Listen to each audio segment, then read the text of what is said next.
안녕하세요. 반갑습니다. 수요 예배 오신 여러분 모두를 우리 주님의 이름으로 환영하고 축복합니다. 우리 이렇게 인사 서로 나눌까요? 주님과 동행하는 한 달 되세요 라고 인사하겠습니다. 주님과 동행하는 한 달 되세요. 네, 감사합니다. 이제 이 시간에 몸과 마음과 정성을 모아서 하나님께 예배하겠습니다.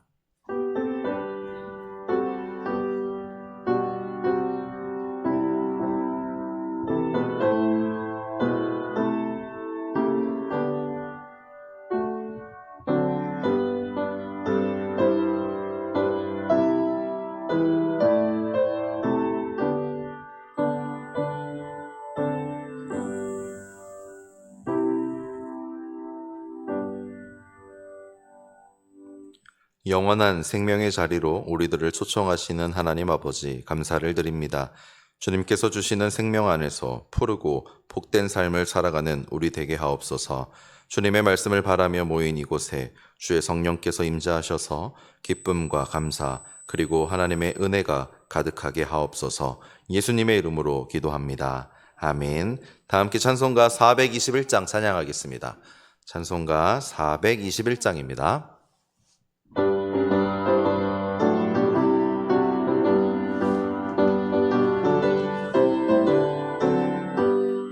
내가 예수 믿고서 죄 사함 받아 나의 모든 것 다 변했네. 지금 내가 가는 길 천국길이요 주의 피로 내 죄가 씻겼네. 나의 모든 것 변하고 그 피로 구속 받았네. 하나님은 나의 구원 되시오니 내게 정죄함 없겠네. 주님 밝은 빛 되사 어둠에 치니 나의 모든 것 다 변했네. 지금 내가 주 앞에 온전케 됨은 주의 공로를 의지함일세. 나의 모든 것 변하고 그 피로 구속 받았네. 하나님은 나의 구원 되시오니 내게 정죄함 없겠네. 내게 성령 임하고 그 크신 사랑 나의 맘에 가득 채우며 모든 공포 내게서 물리치시니 내 맘 항상 주 안에 있겠네. 나의 모든 것 변하고 그 피로 구속 받았네. 하나님은 나의 구원 되시오니 내게 정죄함 없겠네. 아멘. 이어서 435장 함께 찬양하겠습니다. 찬송가 435장입니다.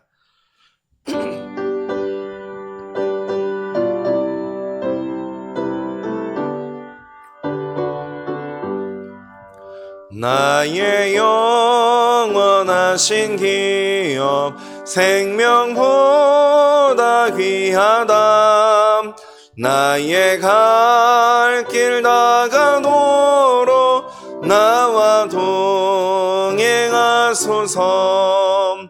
주께로 가까이 주께로 가오니 나의 갈 길 다가도록 나와 동행하소서. 세상 부귀한이람과 모든 명예 버리고 험한 길을 가는 동안 나와 동행하소서. 주께로 가까이 주께로 가오니 나의 갈 길 다가도록 나와 동행하소서. 어두운 골 살짝 지나가며 험한 바다 건너서 천국 문에 이르도록 나와 동행하소서. 주께로 가까이 주께로 가오니 나의 갈 길 다가도록 나와 동행하소서.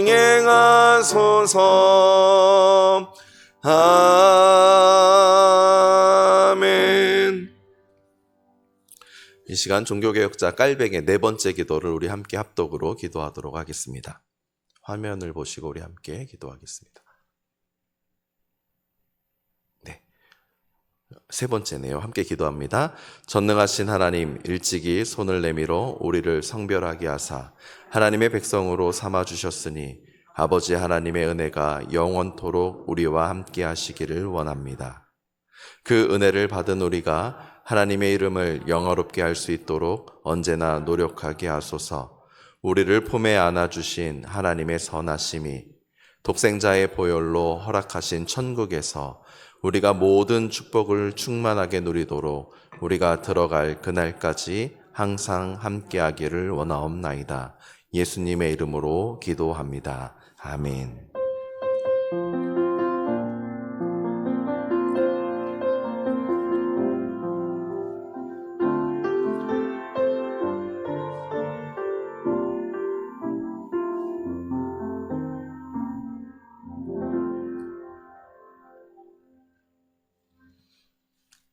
오늘 하나님께서 우리에게 주신 말씀은 사도행전 15장 1절에서 21절까지의 말씀입니다.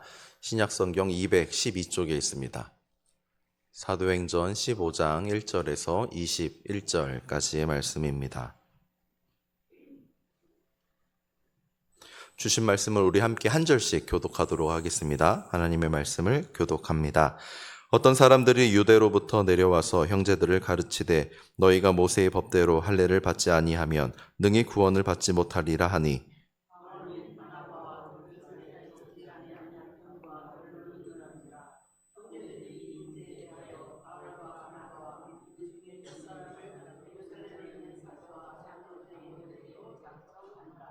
그들이 교회의 전송을 받고 베니게와 사마리아로 다니며 이방인들이 주께 돌아온 일을 말하여 형제들을 다 크게 기쁘게 하더라.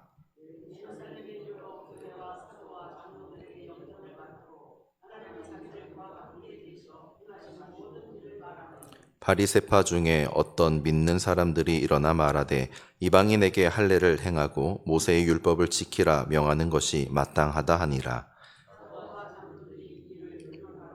많은 변론이 있은 후에 베드로가 일어나 말하되 형제들아 너희도 알거니와 하나님이 이방인들로 내 입에서 복음의 말씀을 들어 믿게 하시려고 오래전부터 너희 가운데서 나를 택하시고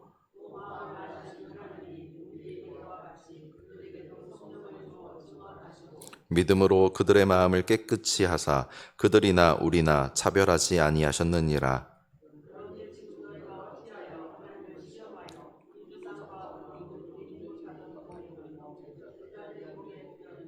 그러나 우리는 그들이 우리와 동일하게 주 예수의 은혜로 구원받는 줄을 믿노라 하니라.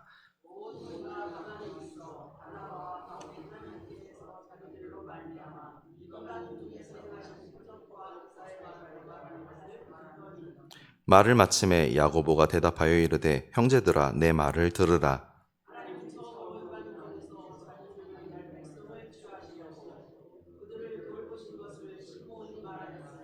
선지자들의 말씀이 이와 일치하도다 기록된 바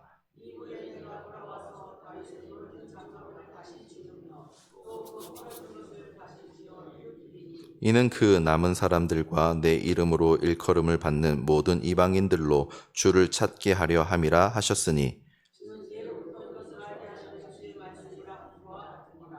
그러므로 내 의견에는 이방인 중에서 하나님께로 돌아오는 자들을 괴롭게 하지 말고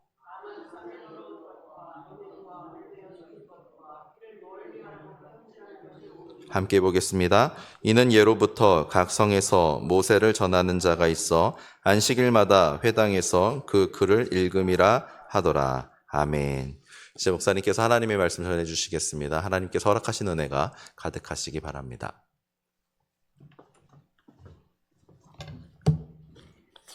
안녕하세요. 반갑습니다. 수요 예배 나오신 여러분들을 주님의 이름으로 환영합니다. 날씨가 좋지 않지만 그래도 하나님에 대한 열정을 가지고 나오신 여러분들을 하나님께서 기뻐하시리라 생각합니다. 역시 이 성통 형통이 프로그램 시작된 이후로 여러분들이 성경 읽으시는 게 훨씬 나아지셨어요. 전보다 훨씬 더 큰 소리로 읽으시고 발음도 좋아지시고 그래서 얼마나 감사한지 알 수 없습니다. 교회 학교 이번 주말에 유년부와 소년부 겨울 성경학교 있는데 위에서 꼭 기도해 주시길 바라고요. 또 전체 교사 계속교육에도 여러분들 관심 가지시고 함께 해 주시길 바라고, 우리 교회에서 이제 어린이들 또 학생들 둔 가정이 가정 예배를 시작하자 하는 운동을 우리가 펼치게 됩니다. 3월부터 이제 구체적으로 시작하게 될 텐데 그 일을 위해서 여러분들 기도 많이 해주시고, 또 여러분들도 가정 예배지 다 나누어 드렸으니까 그 책을 통하여 가정 예배 할 수 있으면 좋겠고요. 하나 힌트를 드리면, 나 혼자 있으면 이거 뭐 혼자 책 읽고 그러기가 어렵다 그럴 수도 있잖아요. CBS에서 이게 나옵니다. 여러분들이 가진 가정 예배서가 방송이 돼요. 그래서 그 방송 시간에 그 방송을 들으시면, 제가 몇 시인지는 확인을 못했습니다만 들으시면 그렇게 가정에서 또 한번 예배를 하는 셈이니까 그런 면에서 사용하시면 참 좋겠습니다. 잠시 기도하겠습니다. 하나님 아버지 감사합니다. 오늘도 우리 모두가 모여 하나님의 말씀 앞에 섭니다. 말씀 앞에 설 때마다 말씀이 우리를 가르쳐 주시는 그 가르침 앞에 우리 모두도 아멘 할 수 있도록 은총을 더하여 주시옵소서. 예수님 이름으로 기도드립니다. 아멘. 오늘 주신 말씀은 기독교 역사상 매우 의미가 있는 말씀인데요. 주 49년에서 50년쯤으로 추측을 하는데, 예루살렘에서 기독교 역사상 최초의 공적 회의가 열렸습니다. 그래서 영어로는 Council of Jerusalem이라고 하는데요. 공의회라고 말합니다. 기독교 역사상 공의회가 여럿 있었어요. 그런데 그렇게 우리가 외우지 못할 정도로 많은 건 아닙니다. 중요한 고비마다 공의회가 모여서 교회의 방향을 결정하고 우리들의 신앙을 정리해야 되겠다 하는 의논을 해서 교회가 그 앞에 다 순종하는 일들이 일어났습니다. 이 예루살렘 공의회에서 이루어진 첫 번째 일은 뭐냐면 신학 논쟁이었어요. 어떤 신학 논쟁이었느냐면, 그 당시 예수님을 믿는 사람들이 두 부류로 나뉜다고 볼 수 있습니다. 여러분들께서 아시는 얘기인데, 첫 번째는 유대교인인데 예수님을 믿는 것으로 개종한 사람들이에요. 제가 개종이란 말을 쉽게 사용했습니다만 그 당시는 그렇게 생각하지 않았던 것으로 학자들이 추측을 합니다. 유대 정파 중에 하나다. 우리는 예수님을 믿기는 하지만 유대 정파 중에 우리는 하나로 예수님을 믿는 거다, 이렇게 생각했던 유대주의 그리스도인들이 있었고요. 또 사도 바울이 이방인의 사도로 부르심을 받아서 이방 가운데 복음을 증거했다고요. 그래서 이방의 기독교가 있었습니다. 그러니까 유대적 전통을 지키는 기독교와 이방적 기독교가 있었어요. 이 두 개의 충돌이 일어나게 된 것입니다. 그래서 신학적으로 어떤 것이 더 옳은 것인가 하는 최초의 신학 논쟁이 이루어지게 된 것입니다. 이 신학 논쟁에 관해서 오늘 주신 말씀에서 다루고 있는데, 이 신학 논쟁의 과정이 참 아름답습니다. 얼마나 아름다운지 우리가 한번 보면 좋겠는데요. 1절 보기 전에 우리가 그림을 한번 보겠습니다. 그림은 뭐 여러분들 다 아시는 그림이에요. 계속해서 보아 오셨기 때문에 바울의 1차 전도 여행입니다. 바울의 1차 전도 여행의 출발지는 점선으로 동그랗게 되어 있는 수리아 안디옥이에요. 수리아는 지금 말로는 시리아입니다. 그런데 여러분들에게 참고로 말씀드리면 이 지역은 지금도 터키 지역입니다. 시리아가 아니에요. 그러니까 성경에 나오는 수리아와 지금의 시리아는 아무런 관계가 없습니다. 그러니까 착각을 하시면 안 됩니다. 이 수리아 안디옥, 우리가 안디옥 교회 하면 이 수리아에 있는 안디옥 교회를 얘기하는 거거든요.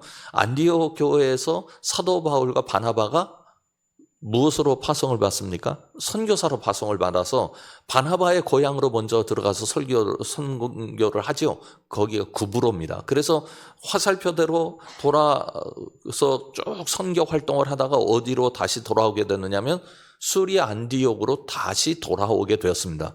거기서 기록에 의하면 약 1년 정도 바울과 바나바가 쉬었던 것으로 보입니다. 이런 상황 속에서 일어난 일입니다. 지금 바울과 바나바가 선교 보고를 하고 수리아 안디옥에서 쉬고 있었을 때입니다. 1절 보죠. 이제 1절 보시면 어떤 사람들이 유대로부터 내려와서 형제들을 가르치되 너희가 모세의 법대로 할례를 받지 아니하면 능히 구원을 받지 못하리라 하니, 여기서 어떤 사람들이라는 말은 예루살렘 공동체에 속한 일부의 사람들을 이야기하는 것으로 보입니다. 아까 지도를 한번 다시 보여주실 수 있을까요? 지도를 보시면 수리아 안디옥이라고 하는 곳이 보이시죠? 보셨으니까 그 밑으로 쭉 내려오시면, 해안가를 따라서 내려오시면 저 지도 그림을 잘라놓은데 그 맨 끝단쯤이 예루살렘이 있습니다. 그러니까 예루살렘에서 쭉 위로 올라가면 수리아 안디옥에 도착할 수 있어요. 그러니까 예루살렘에서 살던 사람들이 수리아 안디옥에 가서 신앙생활도 했고 그랬으니 여기와 서로 관계가 없다 할 수 없고, 그리고 수리아 안디옥에서 교회가 세워져서 교회가 아름답게 자라고 있으니 이 부분에 관해서 예루살렘 교회가 관심을 가졌던 것으로 보이고, 그 사람들이 수리아 안디옥을 방문해야 되겠다는 결정을 한 것으로 보입니다. 자, 그러면 이 사람들이 그 형제들을 가르쳤다, 이렇게 1절에서 말씀하고 있는데요. 이 형제들은 누구를 얘기하느냐면 수리아 안디옥에 있는 그리스도인들입니다.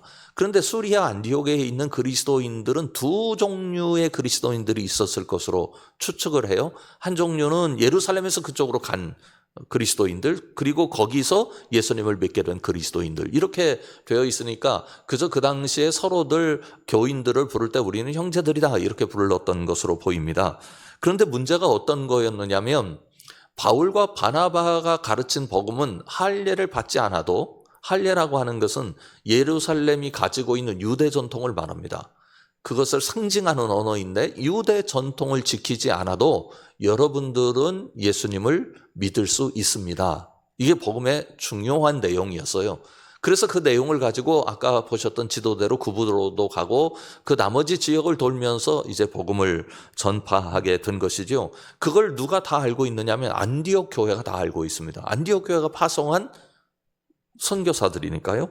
그런데 이 부분에 관해서 예루살렘 교회가 와가지고 갑자기 너희들 지금 잘못하고 있는 거다라고 지적하고 있는 겁니다.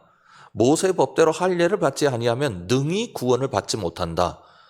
이미 구원 사건이 일어났어요. 그런데 구원 사건을 무효화시키고 있는 선언 아닙니까?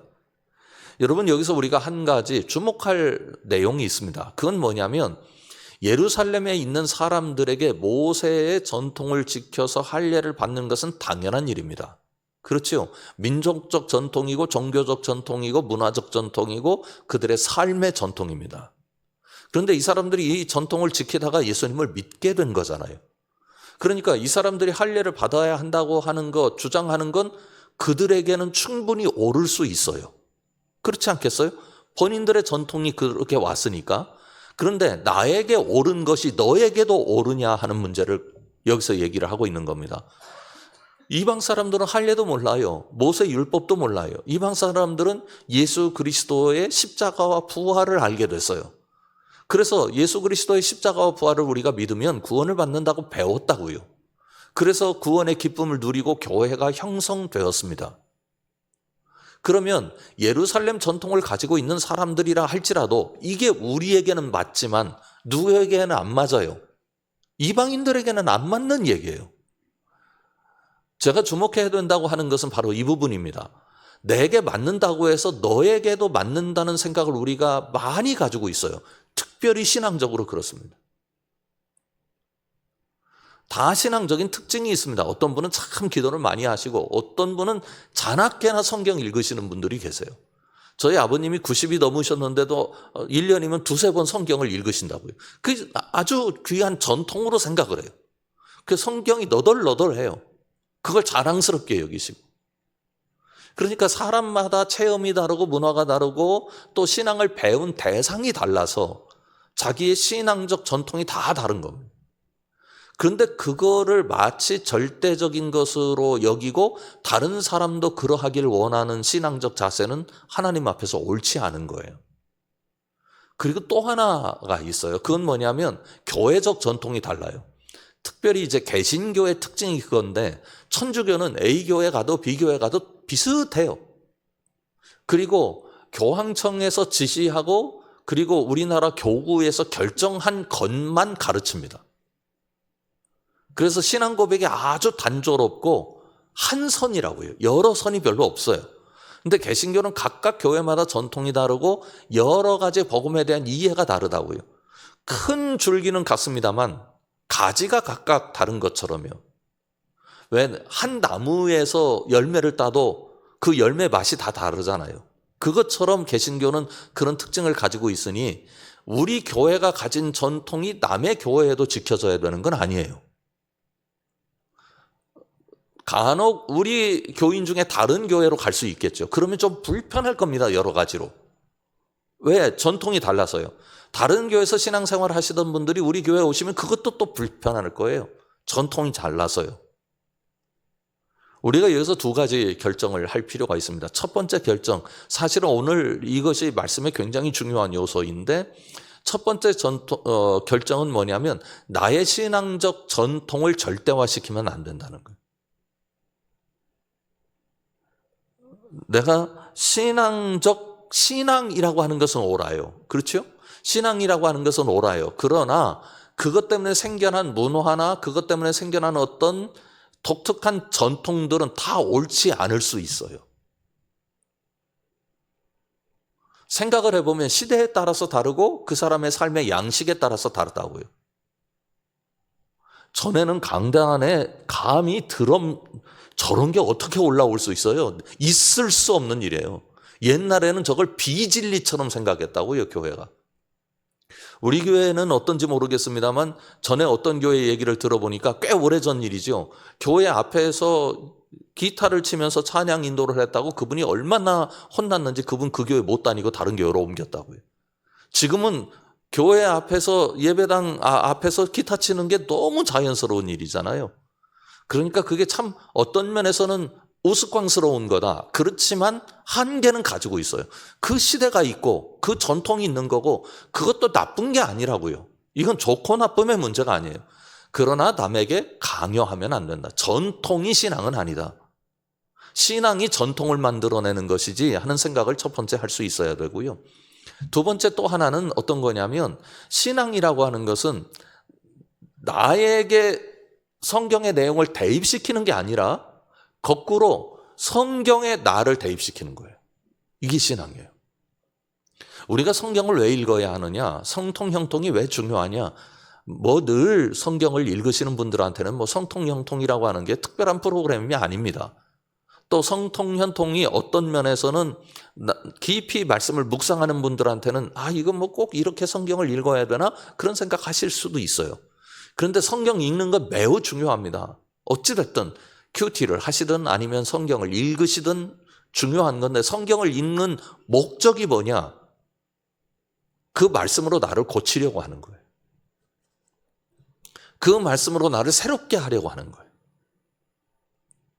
여러분들 다 상식적으로 알고 계시잖아요. 카메라 중에 널리 알려진 카메라 한 브랜드 이름이 캐논 아닙니까? 이 캐논이 성경을 정경이라고 부른 데서 온 이름입니다.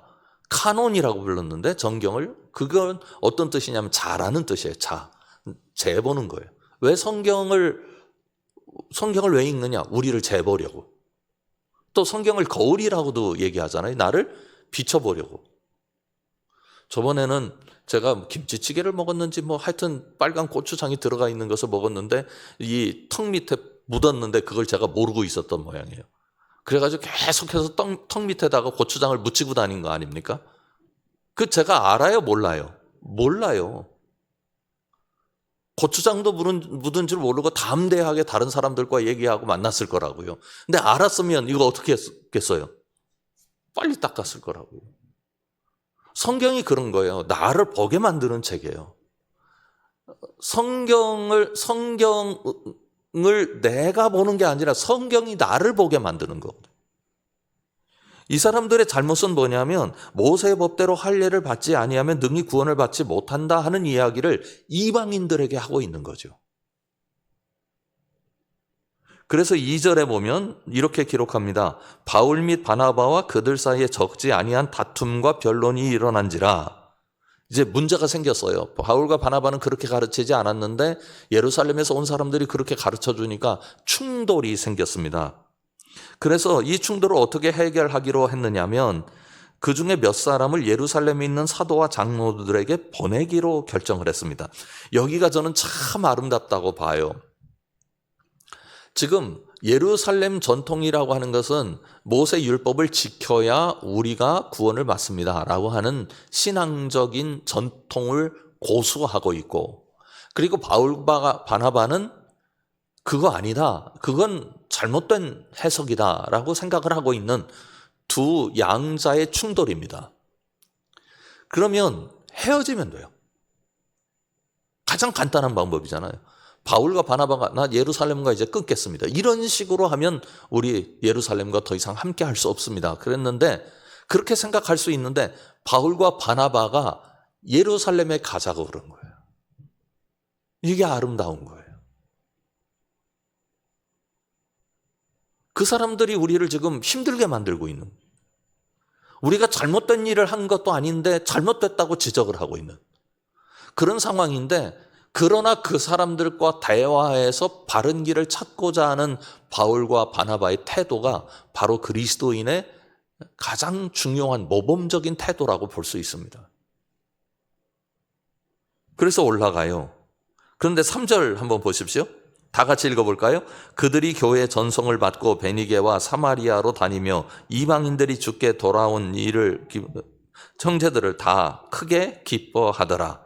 예, 이방인들이 주께 돌아온 일을 말해서 형제들을 다 기쁘게 했다고 이야기하고 있습니다. 그러니까 예루살렘에 가면서 그 지역, 아까 지도를 보셨던 지역을 쭉 내려왔을 거 아니에요. 내려오면서 그 지역에 있는 이방인들이 예수 믿는 그런 일들을 기뻐하고 함께 하나님 앞에 감사하는 사건을 이제 그 중간에서 경험하게 되죠. 그리고 예루살렘에 이르렀습니다. 4절에 보면 예루살렘에 이르러 교회와 사도와 장로들에게 영접을 받고 하나님이 자기들과 함께 계시어 행하신 모든 일을 말하며, 이 지점이 또한 중요한 지점입니다. 바울이 지금 그동안 선교사로서 선교를 행했잖아요. 선교를 행하면서 거기서 경험한 내용들을 예루살렘 교회가 알도록 설득시키는 거죠. 다 보고를 합니다. 그래서 지금 어떤 일이 일어났는지에 관해서 알 수 있도록. 그러니까 문제가 있었을 때 문제가 있는 것 가지고만 다투는 게 아니라 지금 어떤 성령의 역사들이 일어나고 있는지에 관해서 서로 알려줄 수 있는 귀한 기회를 갖게 된 거죠. 그런데 역시 바리새파는 바리새파입니다. 5절에 보면 바리새파 중에 어떤 믿는 사람들이 일어나 말하되 이방인에게 할례를 행하고 모세 율법을 지키라 명하는 것이 마땅하다 하니라. 그러니까 예루살렘 교회가 지금 이방 교회에 이런 명령을 해야 된다. 모세 율법을 지키고 할례를 받아라. 그래야 너희들에게 구원이 유효하다. 이렇게 얘기를 한 겁니다. 그것 때문에 6절에 보면 사도와 장로들이 이 일을 의논하러 모여, 이게 예루살렘 공의회의 모습입니다. 그러니까 그 당시 공적인 의미에서 지도력을 가지고 있는 사람들이 다 모였어요. 그래서 지금 신학적인 충돌이 일어났으니 이 문제를 해결하자, 이렇게 된 거죠. 그런데 이 문제를 해결함에 있어서 맨 앞장선 사람이 누구냐면 베드로입니다. 7절 이하의 말씀을 보십시오. 많은 변론이 있은 후에 베드로가 일어나 말하되 형제들아 너희도 알거니와 하나님이 이방인들로 내 입에서 복음의 말씀을 들어 믿게 하시려고 오래전부터 너희 가운데서 나를 택하시고 또 마음을 아시는 하나님이 우리에게와 같이 그들에게도 성령을 주어 증언한다 하시고 믿음으로 그들의 마음을 깨끗이 하사 그들이나 우리나 차별하지 아니하셨느니라. 이것도 베드로의 선교 경험입니다. 잠깐 한 가지를 짚고 가겠습니다. 교회가 선교를 하는 것이 매우 중요합니다. 왜냐하면 선교를 하지 않으면 그 교회는 전통을 신앙화 시켜버립니다. 베드로가 선교를 하지 않고 예루살렘에 머물렀다면 베드로도 할례를 행해야 한다고 주장했을 겁니다. 모세의 율법을 지켜야 한다고 주장했을 겁니다. 그런데 베드로가 선교를 하러 갔어요. 여러분들 아시죠? 베드로를 선교 현장에 부르신 분은 누구십니까? 성령이시잖아요. 베드로를 선교 현장에 부르실 때 무엇부터 베드로에게 나타나도록 하셔가지고 설득하셨습니까? 환상. 그렇죠? 또 고넬료를 성령께서 접촉하셨어요. 그래서 베드로와 고넬료가 만나게 해주셔가지고 이방인들에게 성령이 어떻게 임재하고 있는지, 소위 제2 오순절 사건이라고 하는 고넬료 집안에서의 성령 임재 사건이 일어나게 됐습니다. 그러니까 베드로가 직접 봤다고요. 성령이 할례를 받지 않고 모세의 율법을 지키지 않는 사람들에게도 임하셔서 그들을 구원하시더라라는 사건을 봤어요. 그러니까 베드로가 깨달은 것은 성경을 보다가 깨달은 게 아니라, 예루살렘 교회에서 의논하다가 깨달은 게 아니라, 신학 공부를 하다가 깨달은 게 아니라 어디서 깨달았어요? 선교 현장에서요. 교회가 변하려면 세상으로 가야 됩니다. 교회 안에 머물러 있으면 아무런 변화도 안 일어나요. 그럼 결국 그 교회는 죽어요. 선교하지 않는 교회는 죽는다는 말이 거기서 나오는 거예요. 교회가 새롭게 변화되는 것은 현장에 가서 이 땅의 백성들 가운데 하나님께서 어떻게 역사하시는지를 내가 경험해야, 하나님은 이렇게도 움직이시고 저렇게도 움직이시는구나, 그렇게 깨닫는다고요. 그래서 선교 현장은 신학의 현장이고 선교 현장은 교회의 변화의 현장입니다. 한번 여러분 불편하시겠습니다만 전도를 하셔보면 전도가 불편해요. 왜냐하면 나하고 다른 소리를 갖는 사람과 마주하니까. 제가 카페에서 한 장면을 보고 굉장히 인상 깊었었는데요. 아마 저보다는 훨씬 나이가 많은 것 같아요. 80은 넘으신 것 같은데 두 분이서 앉아가지고 한 분이 한 분을 가르치더라고요. 그런데 이 가르치는 이분은 제가 보기에는 1:1 제자 양육을 하시는 것 같아요. 그러니까 그 교회 다니시는 분이에요. 근데 장로님이신 것 같더라고. 장로님이 지금 교회에 등록한 새신자를 교육을 하시는 거예요. 둘이 앉아가지고. 그래서 이제 뭐 책을 이렇게 넘겨가면서 하던데 한마디 할 때마다 이분이 다 반항을 하는 거예요. 그러니까 이거 한마디 하면 이분이 그거 아니고 뭐 내가 살아보니까 이렇고 뭐 이래보니까 저렇고 하면서 이제 본인은 성경은 모르고 신앙은 모르지만 내 삶의 결론, 내 삶의 경험 가지고 추측하건대 그게 말이 되냐 하고 따지고 드는 거예요. 제가 감동을 받은 건 뭐냐면 얼굴 한번 안 붉히고 그 반대를 다 무릅쓰고 끝까지 진도를 빼시고 가시더라고. 이분의 마음속에 어떤 마음이 생겼을까요? 얼마나 많이 신학적인 고민이 일어났겠어요. 이분이 자꾸 공격을 하니까 이걸 대답은 해야 되고. 그런데 대답을 하는데 이게 본인이 대답할 수 있는 질문이 아니더라고. 질문을 들어보니까. 그래서 뭐라고 하시느냐면 거기까지는 저도 모릅니다. 목사님한테 물어보고 와서 말씀드리겠습니다. 이렇게까지 참으면서 하더라고요. 그래서 거기서 저는 그런 생각을 했어요. 이분에게는 여기가 신학의 현장이고 신앙의 현장이고 인격을 다듬는 현장이구나. 애들 말로 열받을 만한데 지금 선교하는 거니까 화를 내면 안 됩니다. 친구끼리 그랬으면 아마 주먹 쥐고 싸웠을 수도 있어요. 매우 날카로운 공격이었거든요. 베드로가 그걸 깨달았다고요. 그래서 10절 이하의 말씀을 보십시오. 그런데 지금 너희가 어찌하여 하나님을 시험하여 우리 조상과 우리도 능히 매지 못하던 멍에를 제자들의 목에 두려느냐. 여기 우리가 다 모세의 전통을 지킨 것 같지만 우리도 모세의 전통을 제대로 지키지 못해서 실패한 사람들 아니냐. 그런데 그걸 누구한테 지금 강요하고 있느냐 그런 거죠. 11절에 그러나 우리는 그들이 우리와 동일하게 주 예수의 은혜로 구원받는 줄을 믿노라 하니라. 이 얘기를 우리가 이해하려면 사도행전 10장 44절부터 48절까지를 볼 필요가 있습니다. 한번 보시겠습니까? 예. 우리 다 같이 한번 한 절씩 교독하지요. 베드로가 이 말을 할 때 성령이 말씀 듣는 모든 사람에게 내려오시니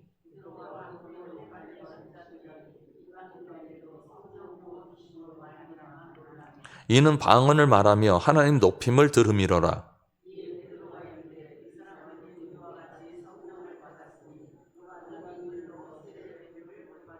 같이 읽습니다. 명하여 예수 그리스도의 이름으로 세례를 베풀라 하니라. 그들이 베드로에게 며칠 더 머물기를 청하니라.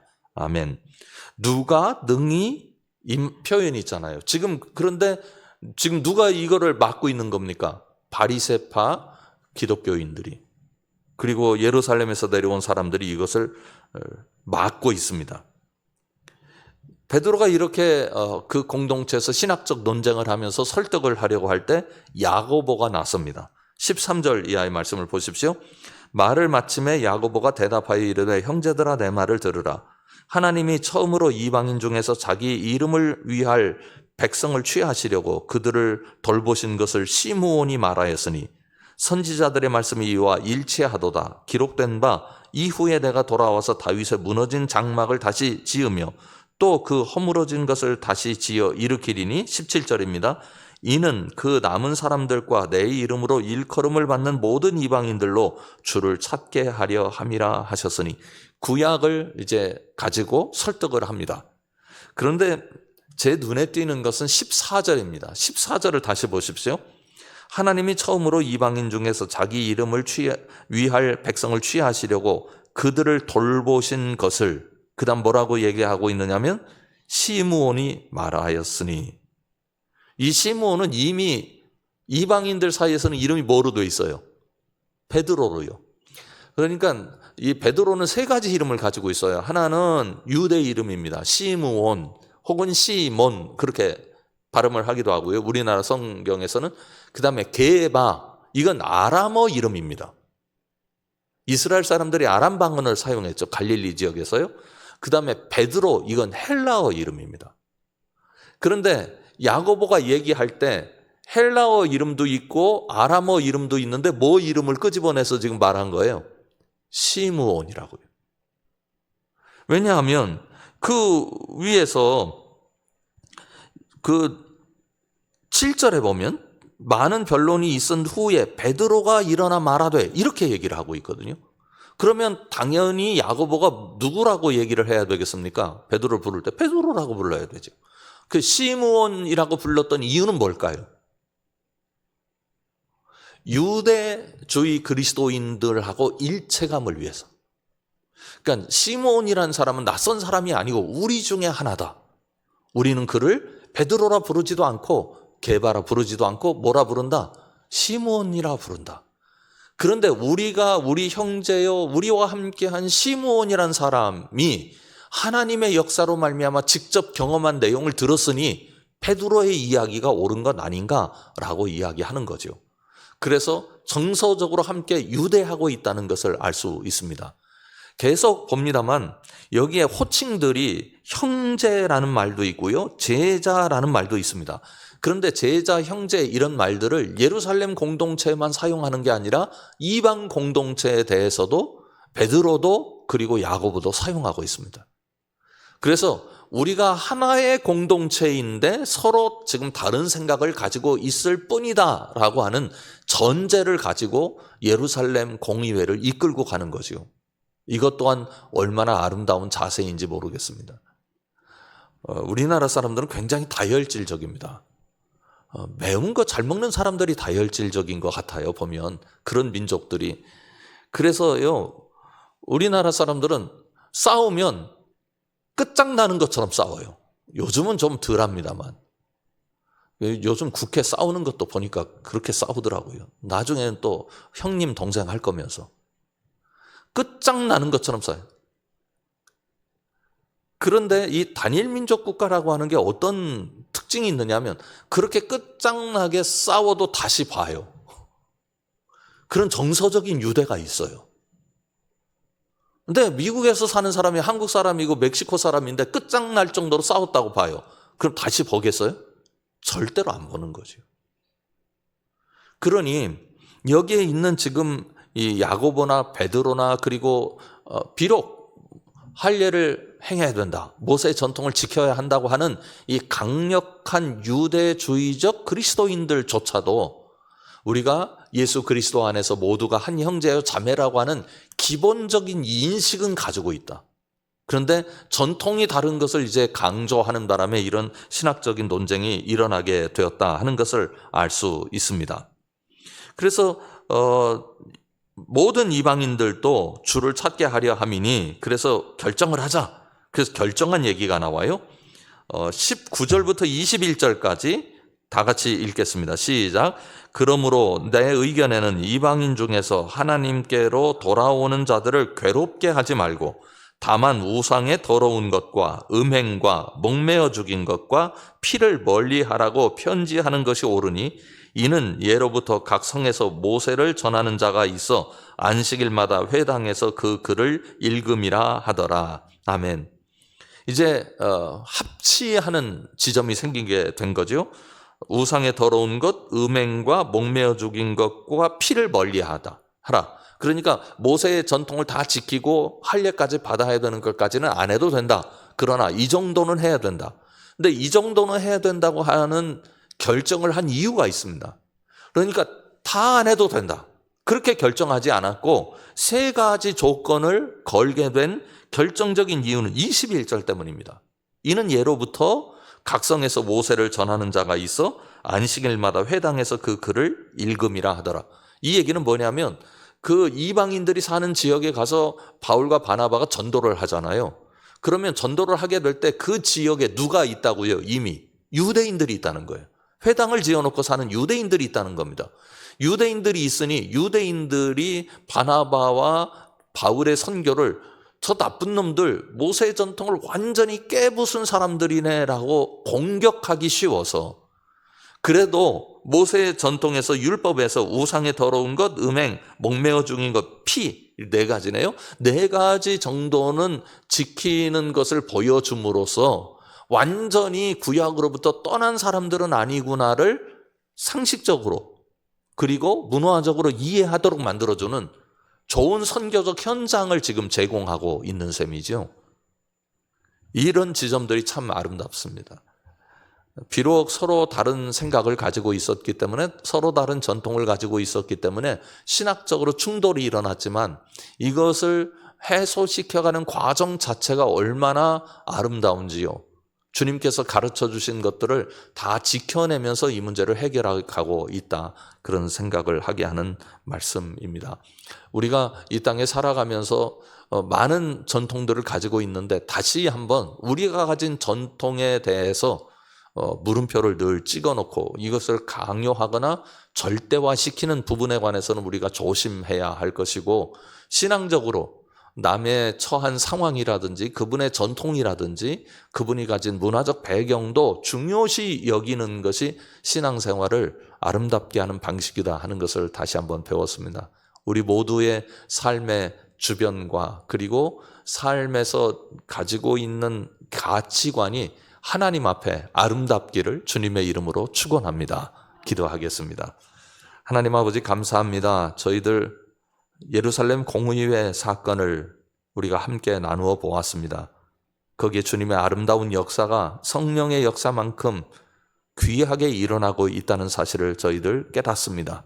아버지 하나님, 우리 교회도 이 아름다운 전통을 잘 지켜가는 교회 되게 하여 주시옵고, 언제든지 주님의 뜻 앞에 순종하고픈 귀한 자세를 잃지 않고 주님께서 이 땅에 새롭게 써내려 가시는 선교적 길을 우리 교회가 주님의 뜻에 맞추어 걸어갈 수 있도록 은총을 더하여 주시옵소서. 예수님 이름으로 간절히 기도드립니다. 아멘. 하늘에 계신 우리 아버지, 아버지의 이름을 거룩하게 하시며 아버지의 나라가 오게 하시며 아버지의 뜻이 하늘에서와 같이 땅에서도 이루어지게 하소서. 오늘 우리에게 일용할 양식을 주시고 우리가 우리에게 잘못한 사람을 용서하여 준 것 같이 우리 죄를 용서하여 주시고 우리를 시험에 빠지지 않게 하시고 악에서 구하소서. 나라와 권능과 영광이 영원히 아버지의 것입니다. 아멘.